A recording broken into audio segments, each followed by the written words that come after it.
Avogadro's hypothesis के according जो matter होता है वो दो टाइप ऑफ पार्टिकल से बना होता है, एटम्स और मॉलिक्यूल्स। अब हम डिस्कस करेंगे कि एटम्स और मॉलिक्यूल्स क्या होते हैं। फर्स्ट हम लेंगे एटम्स क्या होते हैं। तो एटम जो है वो अल्टीमेट पार्टिकल है एक एलिमेंट का। अल्टीमेट पार्टिकल मतलब स्मॉलेस्ट पार्टिकल होता है एलिमेंट का जो केमिकल रिएक्शन में पार्टिसिपेट करता है। तो एलिमेंट का अल्टीमेट पार्टिकल कौन सा है? एटम, जो केमिकल रिएक्शन में पार्टिसिपेट करेगा। अगर हमें इसको अंडरस्टैंड करना है तो हम कंसीडर करते हैं, हमने एक पीस ऑफ एलिमेंट लिया है और फॉर एग्जांपल हम गोल्ड का एलिमेंट ले लेते हैं। गोल्ड के एलिमेंट का एक पीस ले लेते हैं छोटा सा। अगर हम उसको क्या करेंगे, उस पीस को ब्रेक करते जाएंगे तो वो क्या होता जाएगा, उसका जो साइज है वो स्मॉल होता जाएगा, वो स्मॉलर स्मॉलर होता जाएगा। और अगर हम उसको फर्दर ब्रेक करेंगे तो वो इतने स्मॉलर पीसेस में ब्रेक हो जाएगा कि वो हम माइक्रोस्कोप के साथ भी उसको देख नहीं पाएंगे। वो इवन हमें इतना छोटा हो जाएगा कि हमें माइक्रोस्कोप के बिना भी जो है वो दिखाई नहीं देगा। अगर हमें उसको क्या करते जाएंगे और ब्रेक करते जाएंगे तो एक ऐसा पॉइंट आएगा जिसमें एक ऐसी स्टेज आएगी कि पार्टिकल जो है वो फर्दर ब्रेक नहीं होगा। और इस अल्टीमेट पार्टिकल ऑफ एलिमेंट को क्या बोलते हैं, जिसको हम फर्दर ब्रेक नहीं कर सकते, उसको हम क्या बोलते हैं? एटम। तो एटम क्या होगा? Smallest particle of an element which may or may not have independent existence is called an atom। कि एटम क्या होगा? वो स्मॉलेस्ट पार्टिकल होगा एलिमेंट का जिसका इंडिपेंडेंट एग्जिस्टेंस होगा, हो भी सकता है और नहीं भी हो सकता है, उसको हम क्या बोलेंगे? एटम। और वो स्मॉलेस्ट पार्टिकल जो केमिकल रिएक्शन में पार्टिसिपेट करेगा। अब ये इंडिपेंडेंट एग्जिस्टेंस का मतलब क्या होता है? एटम जो होते हैं उनका इंडिपेंडेंट एग्जिस्टेंस नहीं होता है।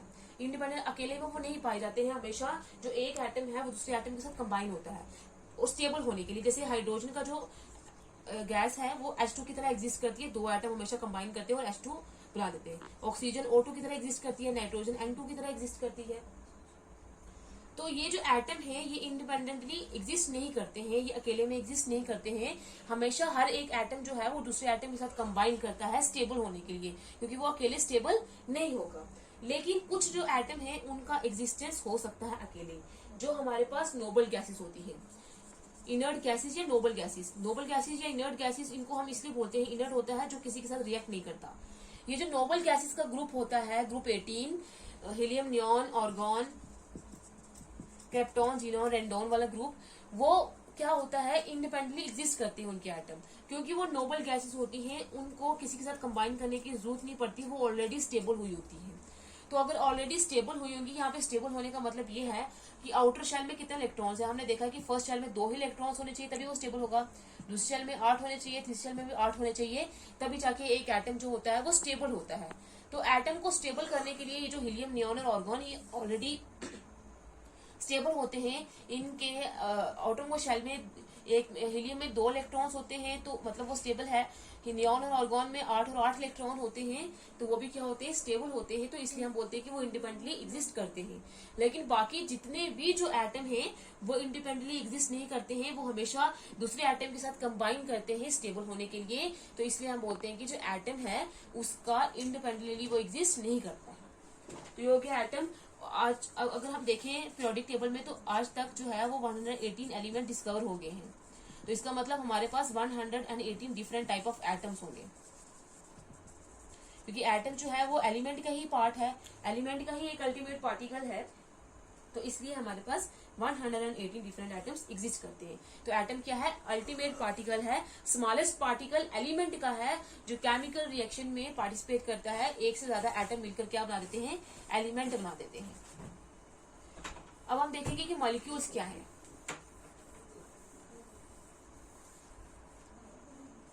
What are molecules? जैसे एटम जो है वो अल्टीमेट पार्टिकल है एलिमेंट का, वैसे ही एक केमिकल कंपाउंड जो होता है उसका जो अल्टीमेट पार्टिकल होता है उसको हम क्या बोलते हैं, मॉलिक्यूल।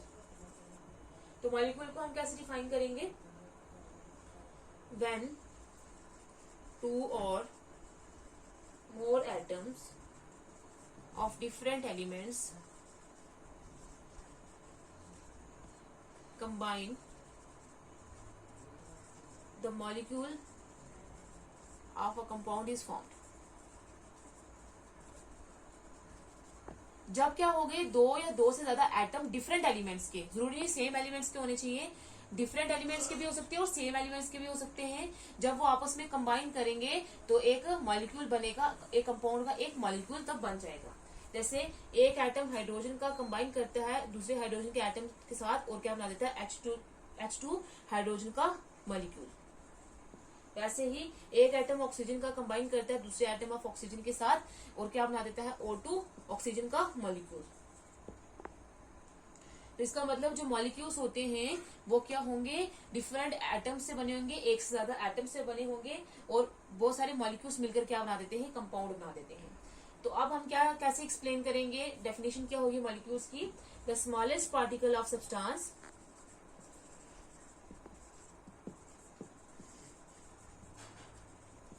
एलिमेंट भी हो सकता है और कंपाउंड भी हो सकता है, which is capable of independent existence is called molecule. Atom जो था वो स्मॉलेस्ट पार्टिकल था किसका, एलिमेंट का, जो केमिकल रिएक्शन में पार्टिसिपेट कर रहा था, लेकिन वो इंडिपेंडेंटली एग्जिस्ट नहीं कर रहा था एक्सेप्ट नोबल गैसेस।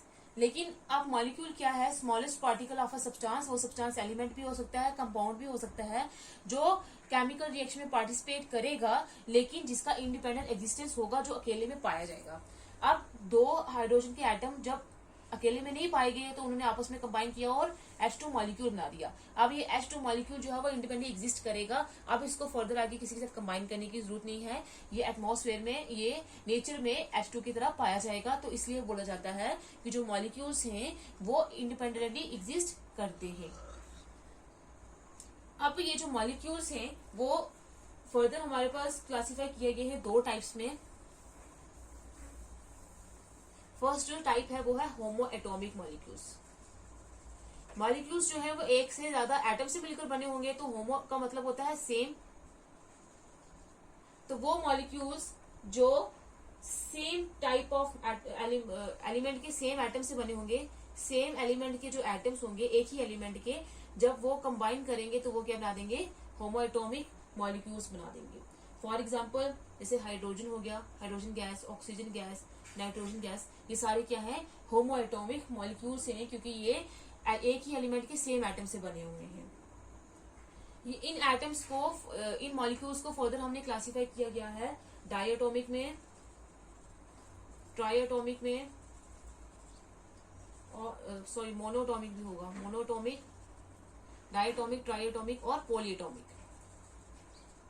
अब ये सेम ही एलिमेंट के एटम से जुड़कर बने होंगे, तो अगर ये एक एटम से मिलकर बने होते तो मोनोटोमिक, दो एटम से मिलकर बने होंगे तो डायटोमिक, तीन एटम से मिलकर बने होंगे तो ट्राइएटोमिक, अगर तीन से ज्यादा मिलकर बने होंगे तो वो क्या आ जाएंगे, पॉलीएटोमिक। जैसे मोनोटोमिक में एग्जांपल है हीलियम और नियॉन की, ये गैसेस जो है वो मोनोटोमिक मॉलिक्यूल्स हैं। डायटोमिक में आगे हाइड्रोजन, ऑक्सीजन, नाइट्रोजन, दो दो एटम्स इन तीनों में कंबाइन करते हैं और क्या बनाते हैं, हाइड्रोजन का मॉलिक्यूल, ऑक्सीजन का मॉलिक्यूल और नाइट्रोजन का मॉलिक्यूल। और दूसरा ये कि ये सेम काइंड ऑफ एटम से बने हुए हैं। हाइड्रोजन जो है वो सेम हाइड्रोजन के एटम से बना हुआ है, ऑक्सीजन जो है वो ऑक्सीजन के एटम से, और नाइट्रोजन जो है वो नाइट्रोजन के एटम से बना हुआ है। तो ट्राइएटोमिक में एग्जाम्पल है O3, जिसको हम ओजोन बोलते हैं, जो स्ट्रेटोस्फेयर में प्रेजेंट होती है और जो हार्मफुल रेडिएशन से हमें प्रिवेंट करती है, प्रोटेक्ट करती है। और पॉलीएटॉमिक में टेट्राटॉमिक की एग्जांपल है। टेट्राटॉमिक का मतलब जो चार एटम से मिलकर बना होगा, चार सेम एटम से। P4 फास्फोरस का जो मॉलिक्यूल है, और पॉलीएटॉमिक एक और भी हो सकता है, जैसे S8 है सल्फर का मॉलिक्यूल, ये क्या है, पॉलीएटॉमिक है, ये चार से ज्यादा, तीन से ज्यादा एटम से मिलकर बना हुआ है। तो होमोएटॉमिक मॉलिक्यूल्स क्या होंगे, जो सेम काइंड ऑफ एटम से बने होंगे, सेम एलिमेंट के एटम से बने होंगे। दूसरी जो टाइप है वो है हेटेरो एटॉमिक मॉलिक्यूल्स। हेटेरो का मतलब होता है डिफरेंट। हेटेरो एटॉमिक मॉलिक्यूल्स वो मॉलिक्यूल्स होंगे जो एटम से तो बने होंगे, दो या दो से ज्यादा एटम से, लेकिन डिफरेंट एलिमेंट, डिफरेंट एलिमेंट के एटम्स जो है वो कंबाइन होंगे और क्या बना देंगे, हेटेरो एटॉमिक मॉलिक्यूल्स बना देंगे। और जितने atoms on the basis of atoms के कितने एटम प्रेजेंट हैं, हेटेरो एटॉमिक मॉलिक्यूल्स भी डायटोमिक हो सकते हैं, ट्राइएटॉमिक हो सकते हैं, टेट्राएटॉमिक हो सकते हैं, कि उनमें एटम्स कितने हैं। तो हेटेरो एटॉमिक मॉलिक्यूल्स की एग्जांपल लेते हैं, जैसे H2O हो गया, CO2, HCl, NH3, CH4, ये सारे क्या है, हेटेरो एटॉमिक मॉलिक्यूल्स हैं। इसमें दो डिफरेंट एलिमेंट्स के कंबाइन हुए हैं और बना दिए मॉलिक्यूल्स, जैसे वाटर का मॉलिक्यूल, कार्बन डाइऑक्साइड का, HCl, अमोनिया का, मीथेन का। तो जैसे वाटर में क्या है, एक ऑक्सीजन का एलिमेंट है और 2 हाइड्रोजन के एटम है, कंबाइन करके उनने वाटर मॉलिक्यूल बना दिया है। कार्बन डाइऑक्साइड में एक कार्बन का एटम है और 2 ऑक्सीजन के एटम है, तो 2 डिफरेंट एटम्स हैं, डिफरेंट एलिमेंट्स के, तो उन्होंने क्या बना दिया, कार्बन डाइऑक्साइड का हेटेरो एटॉमिक मॉलिक्यूल। HCl में देखा जाए तो एक हाइड्रोजन का, एक क्लोरीन का एटम जो है वो आपस में कंबाइन हुआ है और हाइड्रोजन क्लोराइड का मॉलिक्यूल बना दिया है। और अमोनिया में एक नाइट्रोजन का और 3 हाइड्रोजन के एटम जो है वो कंबाइन हुए हैं और क्या बना दिए हैं, अमोनिया। और मीथेन में एक कार्बन का और 4 हाइड्रोजन के एटम्स आपस में कंबाइन हुए हैं और उन्होंने क्या बना दिया है, मीथेन। तो होमोएटॉमिक क्या होगा, जो सेम एलिमेंट के सेम एटम से मिलकर बने होंगे। और हेटेरो एटॉमिक मॉलिक्यूल्स क्या होंगे, जो डिफरेंट एलिमेंट के डिफरेंट एटम से मिलकर बने होंगे, लेकिन हमेशा एटम जो होंगे वो क्या होंगे, एक से ज्यादा होंगे।